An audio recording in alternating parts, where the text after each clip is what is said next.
Welcome back to Second Rate Gamer News. I hope you're ready for a second rate list because today we're counting down my favorite games played in 2022. First, a couple disclaimers. This is the list of my favorite games to play and not necessarily the most popular or universally liked games. These are also not all games that came out in 2022. They're just games that I had the most fun playing this year. With that out of the way, let's dive right into the list. We're going to start off with a controversial one because I know it's going to be at the top of many people's list, including the game of the year. It's Elden Ring. I loved playing Elden Ring, and I'm looking forward to going back into this lore-filled RPG. The only reason it's not higher on my list is because I have to be in a very specific mood to play it. It needs all of my attention and focus because aside from the stunning visuals, the gameplay definitely lives up to its Soulsborne roots. I don't find myself in the mood to tackle something this difficult all the time, so for that reason, it takes my number 5 spot. At number 4, we have Risk of Rain 2. This action roguelike game is great for those times when you know you have an hour to play a game, so you just hop into a run. It caters to a few different play styles.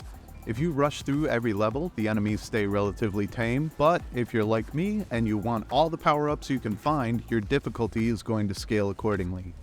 I love using the portal in the second to last level to start back at the beginning and power up even more before inevitably getting destroyed without even making it to the final boss.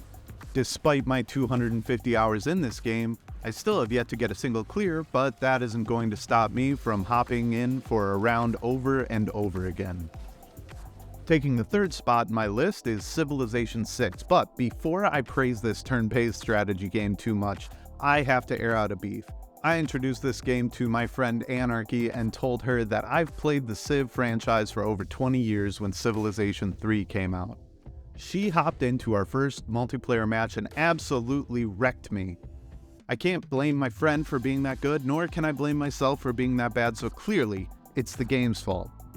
Jokes aside, this is the kind of game you play for hours before looking at the clock and realizing it's 3 a.m. and you have to be up in 3 hours to go to work, but you still convince yourself you can play for just one more turn. In our second place spot, we have Dome Keeper, a tower defense base building game that has roguelike elements and the most satisfying mining experience I've ever had. You play as the lone person on an alien planet who must protect your dome from wave after wave of attackers.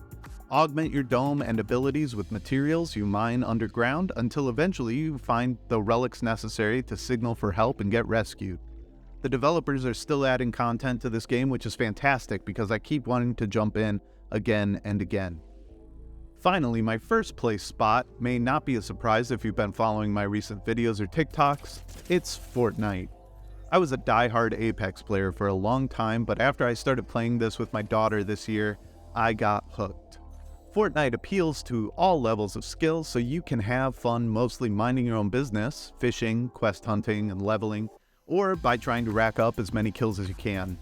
Add into that the numerous other game modes available both officially and creator-made, and you get a good sense of why this game has had such broad appeal for so long. And that's my list. Again, these are just my favorite games of this year, but I'd love to hear yours.